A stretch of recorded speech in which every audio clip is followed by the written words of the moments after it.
আওয়ামী লীগের সাবেক মন্ত্রী, সংসদ সদস্যসহ ১৩ জনকে কারাগারে পাঠানোর নির্দেশ। মানবতাবিরোধী অপরাধের মামলায় সাবেক আওয়ামী লীগ সরকারের আমলের মন্ত্রী, সংসদ সদস্যসহ ১৩ জনকে গ্রেফতার দেখিয়ে কারাগারে পাঠানোর নির্দেশ দিয়েছেন আন্তর্জাতিক অপরাধ ট্রাইব্যুনাল। সোমবার আন্তর্জাতিক অপরাধ ট্রাইব্যুনালের চেয়ারম্যান বিচারপতি মোহাম্মদ গোলাম মর্তুজা মজুমদারের নেতৃত্বে ৩ সদস্যের ট্রাইব্যুনাল এই আদেশ দেন। ট্রাইব্যুনালের ২ সদস্য হলেন বিচারপতি মোহাম্মদ শফিউল আলম মাহমুদ এবং অবসরপ্রাপ্ত জেলা ও দায়রা জজ মোহাম্মদ মহিতুল হক এনাম চৌধুরী। আদেশের বিষয়টি নিশ্চিত করেছেন ট্রাইব্যুনালের চিফ প্রসিকিউটর মোহাম্মদ তাজুল ইসলাম।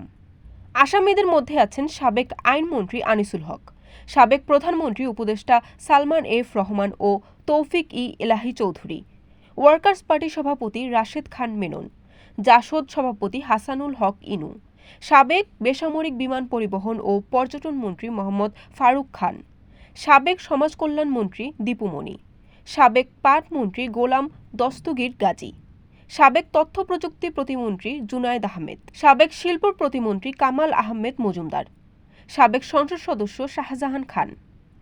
এর আগে সকাল ১০টার দিকে ঢাকার পুরাতন হাইকোর্ট ভবন প্রাঙ্গণে তাদের হাজির করা হয়। তাদের বিরুদ্ধে হত্যা, নির্যাতনের মতো মানবতাবিরোধী অপরাধের অভিযোগ আনা হয়।